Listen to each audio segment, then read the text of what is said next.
Recorded. Cool. Okay. Hi, everyone. Welcome back to another episode of Sensitive and Empowered with Matt and Alissa. We are so pumped to be back with you this week, and I love these series. I really look forward to these conversations with my friend Matt.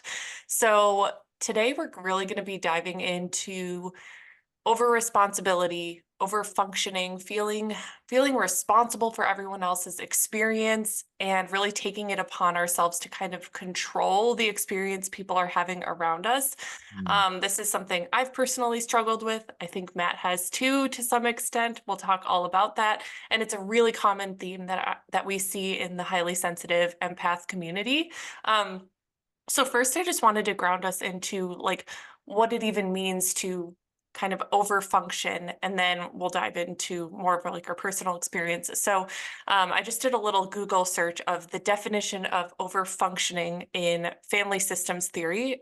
So it says overfunctioning is an unhealthy pattern of behavior in which one person or relationship or family system takes on excessive responsibility, control, and caretaking roles, which I loved that definition. It felt like, okay, very grounded, like, yes, this is what it looks like. And I'm sure as you guys listening hear that, many of you might be like, oh crap, that's me. And then I thought it would be interesting also to kind of look at the definition of overfunctioning anxiety, and the attitude of that person. If you have anxiety around overfunctioning, it sounds kind of like I need to get overly involved and problem solve for others so that I can calm my own anxieties. I feel like that just like puts it perfectly.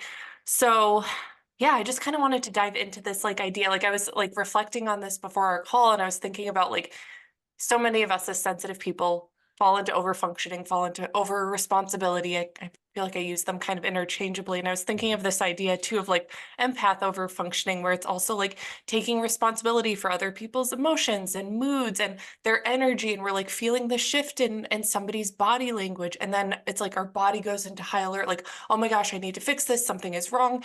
You know, what's going on? And so I guess I think it would be interesting to kick this conversation off is, you know, how does this show up for you personally in relationships, if you feel comfortable sharing, like how, you know, is that something you've experienced? What does that kind of look like for you? Hmm. Yeah, I'm trying to like trace it back. So maybe I'll start there. Um, I think there has to be a clear distinction between, is this an empath overfunctioning or is this a state of hypervigilance? Because I think when we have trauma when we're younger and we go into big states of hypervigilance, it can easily mirror and be like similar to what somebody with as an empath would feel. So as I'm learning and I'm healing um trauma and I'm finding more safety within myself, Mhm. I find I'm doing this less. So I think it is more of a trauma response for me than it is like being an empath. I think being an empath, we can use this, but I think when an empath is healed or healing and more empowered, we're not needing to constantly be sussing out our environment to find where we can feel safe and who can we help so then that way we can feel better and but for me, I really struggle in relationships when my partner is struggling because I feel it. So this now I'm talking more about less about the hypervigilance trauma response and more about just my general sense of having high empathy. So I really, really have a tendency to want to take on and fix and help and support. And I've had to really get clear about how that actually is detracting from somebody's experience when we're doing that. We're not letting them go through the experiences that they need to go through in order to evolve. And you and I both know, like, our suffering and the things we've endured in our lives has actually given us our wisdom and a lot of depth to our character. Um, so I think it's really important for me now to be mindful of when I'm doing that. And I have a saying that I teach in when I'm doing couples work and even within myself, and it's connection or correction. and Mm, asking your partner or the person that you're connecting with, are you looking for connection or correction? 95% of the time, people are just looking for connection. They don't want to be fixed. They don't want you to take responsibility for their stuff. They don't want any of these things. And as empaths or traumatized people, we can really easily step into that role when people don't necessarily want to. So I've had to reframe it as it's actually a boundary violation, or it's like I don't have consent for someone to take on this stuff. So that's how I've been like pulling myself back into like remembering that I don't have to take responsibility. I don't have to make sure everybody's experience in the room is a good experience, that I can come back into my own experience and be mindful that my experience is primary, right? And that I can still be conscientious of other people's experiences, but it doesn't have to mean I have to be responsible for them. Yeah. yes, I love all of that. And I think like how you started it, that's such an important distinction because I feel like a lot of people will be like, oh, I'm an empath. I just like take on everyone else's stuff or I can't Yeah. help myself. And it's like, yeah, you're empathetic, you're more attuned to others, yes, for sure. But like you're right that there is like often it's a trauma response and you're hyper vigilant and you're trying to fix and control other people and your environment in order, to create that sense of safety within. And so it's like, I think it's so important to make that distinction for yourself. And I also loved what you were saying about like, it's not like, we have to allow other people to have their own experience. And I always think about like, allow someone else the dignity of having their own experience. Like, they don't need you to swoop in and fix. And like, Yeah. when I gained awareness around the fact that like I was trying to fix and control other people's experiences, a lot of times for my benefit, like, yes, I have empathy for them. I don't want them to suffer. But like, if I was being honest with myself, a lot of times it made me uncomfortable that they were suffering. And I was like, oh, I need to make this go away rather than, just holding space and letting them have their experience. And so making that connection was really eye opening for me because a lot of times we think, oh, I'm just being loving. I'm just an empath. I just do this because I care. But it's like, that's not always the most loving or respectful thing. Yeah. Um, so I love what you say about connection or correction. That's like such a good check-in. And I was thinking about too, because I know people like, I think I did a post about this a couple weeks ago. Like people will like sometimes struggle with like discerning between, oh, am I just being caring and highly attuned, or am I being overly responsible and hyper vigilant? And I think like be like something you can kind of check in with yourself on is like I think when it's coming from this like hyper vigilant like controlling state, it's often has this like urgency around it, like this anxiety feeling around it where it's like, oh, I need to make this go away, I need this to like Mm. stop. And it's like a discomfort with somebody else's experience and like trying, I don't know, to me it just feels like this like anxiety versus when I think about like, if my husband's having a hard time but I can just witness that compassionately and maybe even put myself in his shoes, but I'm not feeling this urgent need to rush in and fix. um Yeah. so like a very specific example, I feel like I share this all the time, but I know people can relate to this. Like something that I really have to work on and have worked on in my relationship is like, if my husband comes home from work and he's had a busy day, like a lot of times he just needs time to decompress. So he doesn't come home like super chatty and like warm every single time. And I used to take that really personally. And I used to like get in my head, oh my gosh, he's mad at me. Oh my gosh, like Yeah. he's, doesn't like me anymore. Like, oh, maybe he's thinking about someone else. Like my mind would go to these places. Mm. And now, like, I've been able to see, like, okay, because I am highly tuned and empathetic, and I have done this work on myself, I can witness myself go to that place sometimes where I have that desire to, like, oh, I need to fix. I need to, like, ask him a million times if he's okay so I can make myself feel better. I witness that. And then I tune in and I'm like, okay, I know him. I know that the most loving thing I can do is give him space to decompress. And like, I can sit with the discomfort in my body of like feeling like, we're not super connected in this moment, but like because I'm highly attuned and empathetic, I can recognize what is supportive for him in this moment. So I can give him space, even though it might make me uncomfortable. And so that's kind of like how I think about it. It's like I can feel it, I can have that tendency to want to go in and fix, but like the loving thing is just like, okay, how can I hold space for you and be there for you? Um, and not make it about me and my discomfort around it. Yes. Yeah. I love how you talk about witnessing because I think that's the important part. I think as empaths, we have this intuitive part to us. So we can feel usually what's going on for people.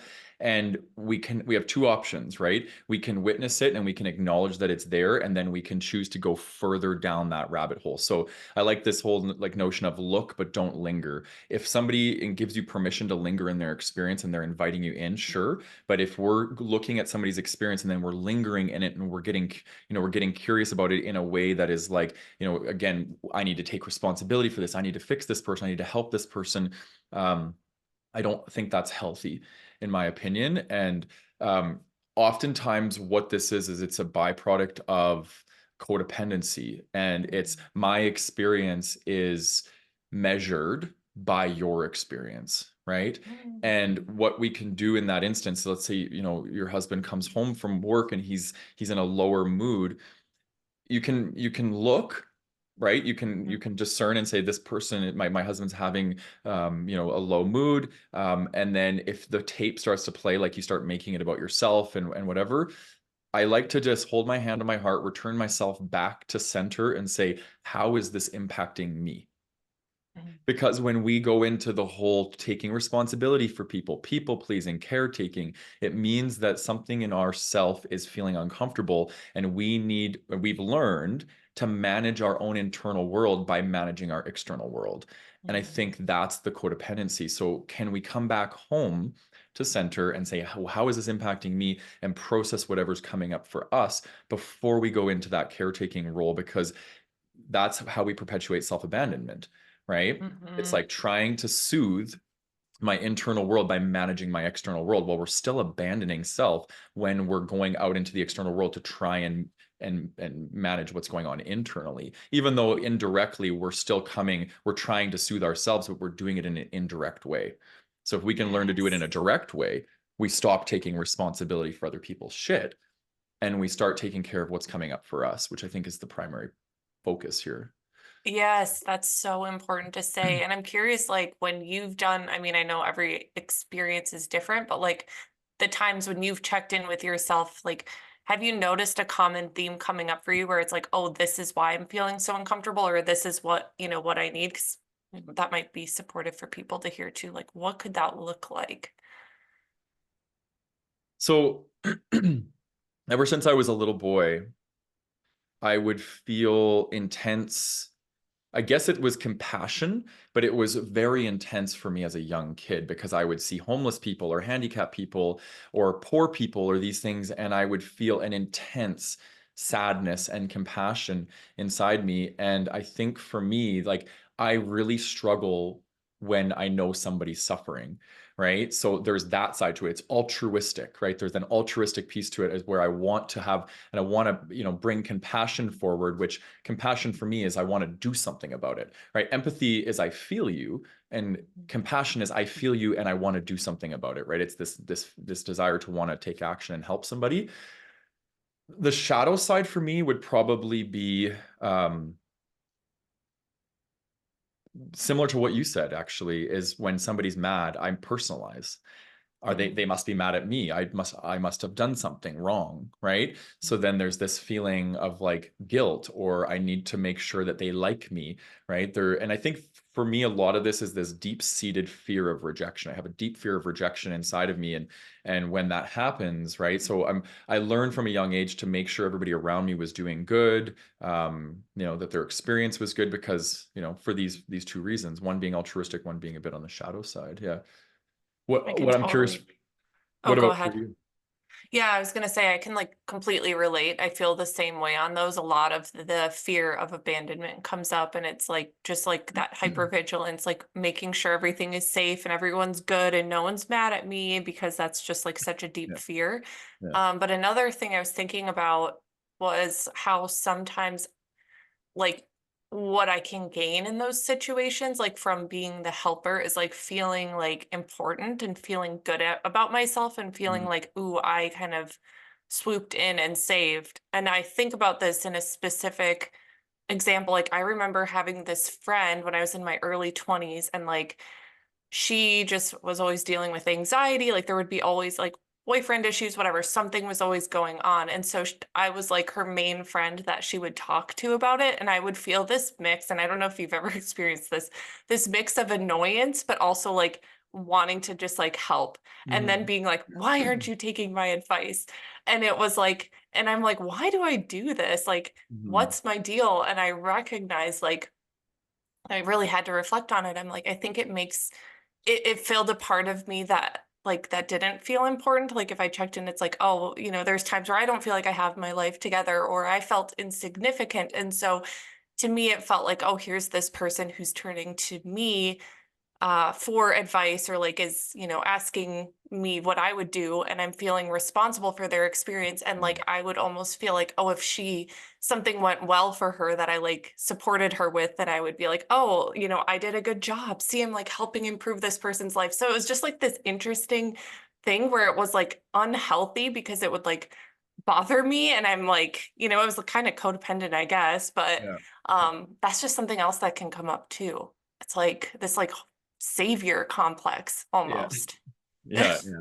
Yeah. It's like a sense of duty or a sense of responsibility. And usually this is a byproduct of children who were raised in homes where um, they were validated, valued, and they created an identity around being a savior, being needed, right? So let's say, for example, your mother was an alcoholic and she was emotionally upset all the time, and you were the one that had to be there for her and support her and console her. A young psychology is going to take that as my value is to be there to support and to serve. And likely when a young person is in that role, they're getting a lot of validation for it. And that's how they're maybe seeing love. Like I get love when Mhm. I am needed. So they equate being needed and being serving other people with being with love. This happened to me. This is a big one for me. And I Mm, find my it was really bleeding into my work mhm, tremendously. And I have gone through some major changes in the last few years around this, and like I've been learning boundaries like at a next level. Like I've really needed to learn this stuff because the old me, I would answer every DM that came through. I would make sure everybody right, because I had this really toxic sense of duty to everybody. And as my business has grown, I actually can't now. Like I literally cannot go through every email I get, every DM. I can't respond to everything. So I've had to be with this feeling of not being able to be there for people. And it's really brought up a lot of grief for me mhm, around my value and my worth. And so I think that's what, has been such a massive learning for me but what's happened now is it's like I've pulled back my power. My power was in other people, right? The more I could mhm, serve them, the more I would get the reflection of my greatness back, the more I could feel worthy. Now that I'm not doing that, I'm not the external world isn't my source of worth.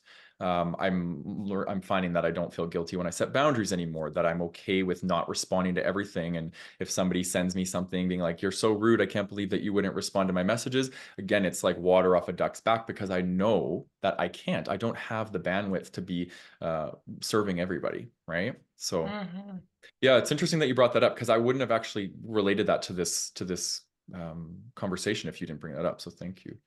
Yeah, yeah. And no, and I'm so glad you brought up the how this has shown up in your work because perfect segue into what I wanted to talk about next, which is how this can show up in our work. And like, Mhm. I know specifically for us, like we work closely with people, we're in healing work. It's like we're very close with the people and we came into this work because we're so passionate about it and have had our own experiences. And so it's like you can deeply relate and empathize with others. And I completely relate to what you're sharing around not having the capacity, bandwidth to respond to every single message, comment, all the things. And I've had to, you know, set that boundary myself as well. And I even think like earlier today I got like a very heartfelt DM from a woman and I like wanted to respond and then it like got lost in my messages and I don't know where it is. I don't remember her name and I'm not going to be able to, find it. And it's like just making peace with like the fact that like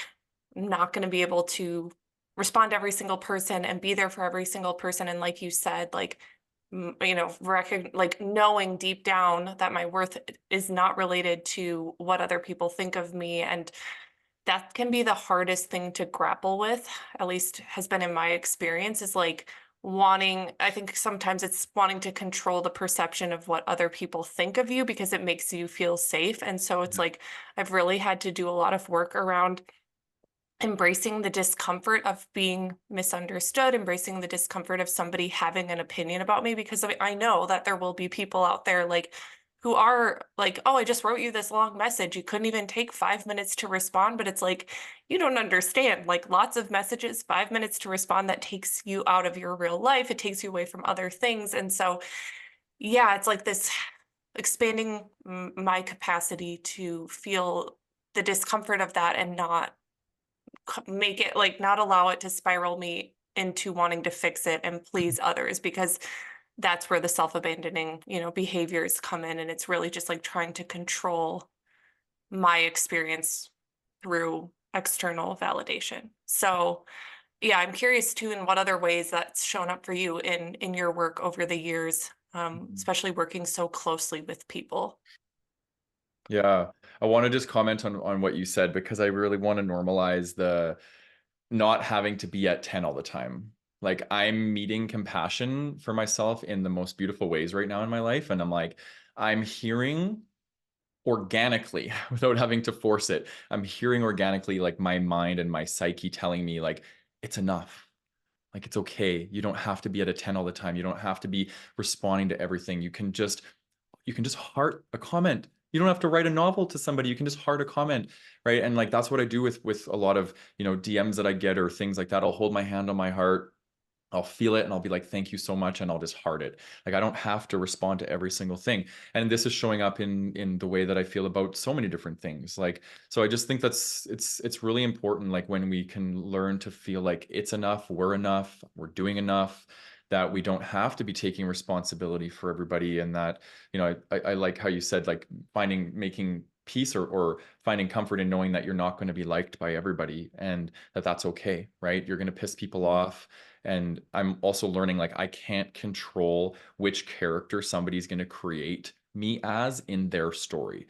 I can't. I'll never be able to control that. So if I'm going to be a dick to somebody, great. They're going to that they need that. They're calling in that experience, so I can't control that to a certain point, right? Like I'm not going to go out of my way and be a dick, but if I'm setting boundaries and honoring myself and honoring my bandwidth and somebody gets upset by that, that's on them, right? It's not on me. So yeah. Yeah. Oh, I'm so glad you said that piece too, like that you can't control the character you play in someone else's story, because I was thinking about that as I've like navigated, challenging relationship dynamics and just, like having moments where I know I have been the villain in someone else's story. Like Yeah. that's a hard pill to swallow Yeah. for me. But like what has really helped me through those times of that discomfort is connecting back to my values and like what I like, knowing my heart, knowing where I'm coming from, and trusting the decisions I make, the boundaries I set, and knowing where that comes from. It's like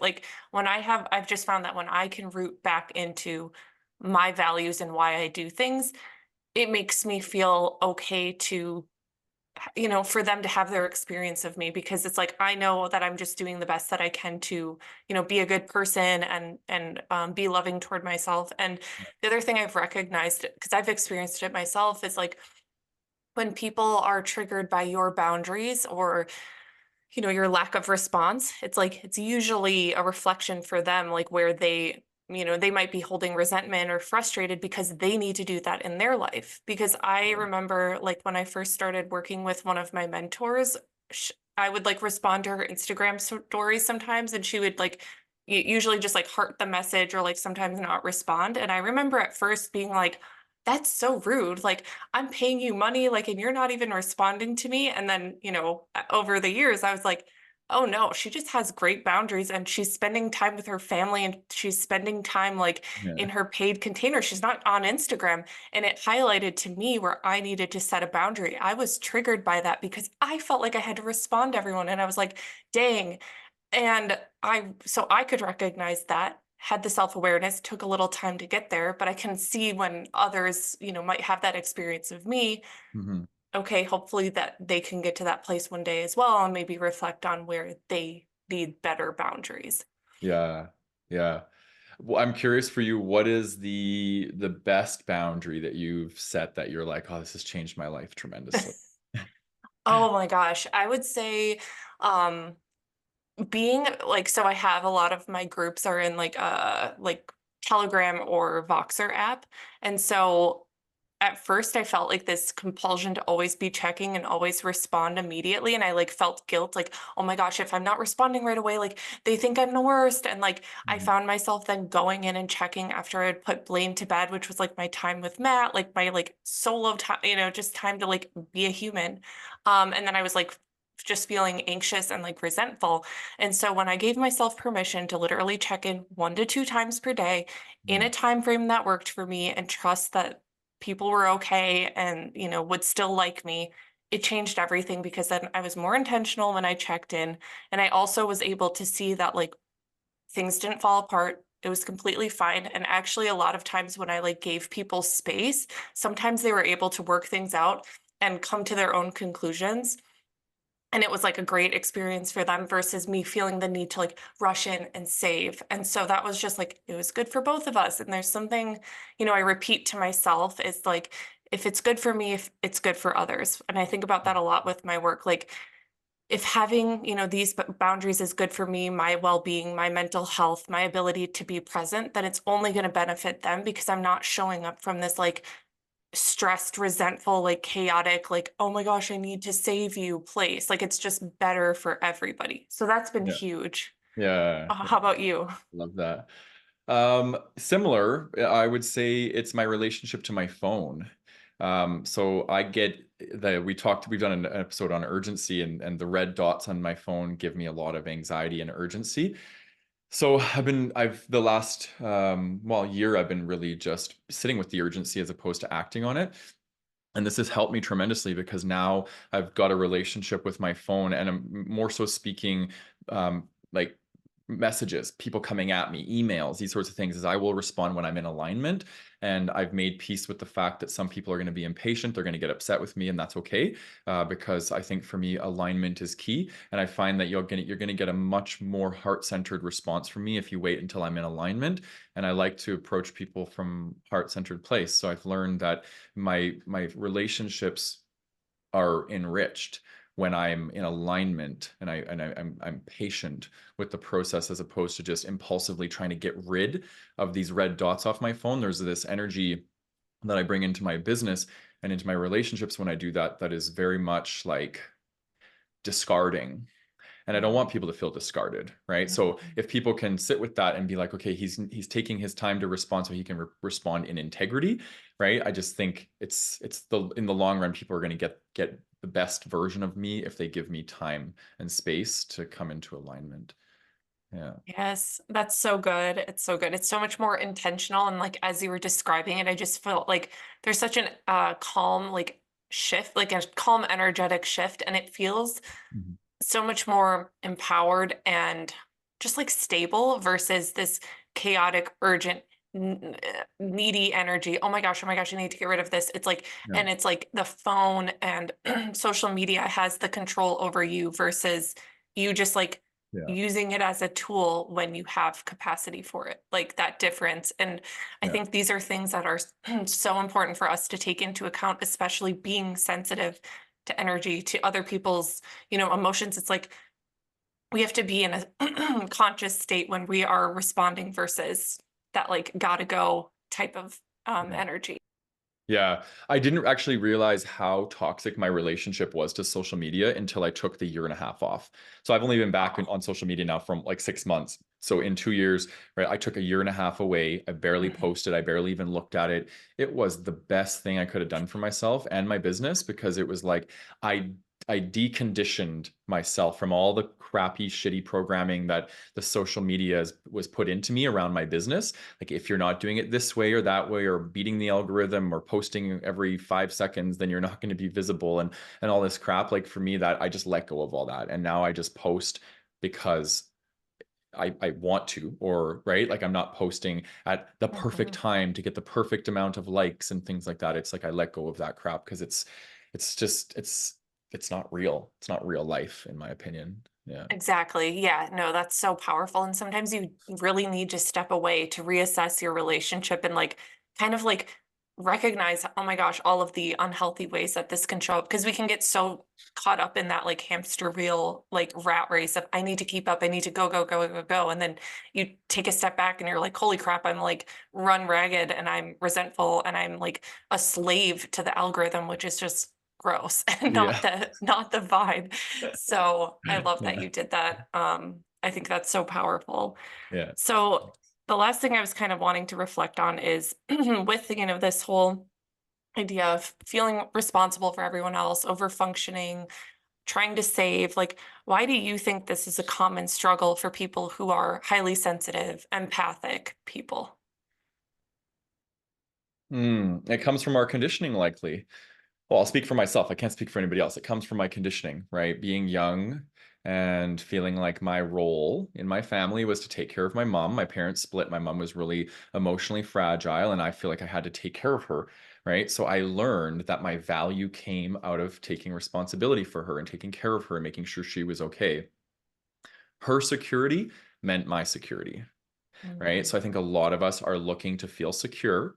And that's the shadow side of doing what we do. We do what we do because we want to feel secure, right? So if we can learn to feel secure within ourselves, we now do it for altruistic reasons. We do it because we care. We want humanity to blossom, and we want consciousness to expand in people, and we want people to feel loved and cared for. That's the reason why I think sensitives are here on this planet. But if we mhm, have conditioning around our value and our worth, and what we need to find security, that's going to be disrupted. And for me, when I got into this whole notion of like letting go of doing this, was hard.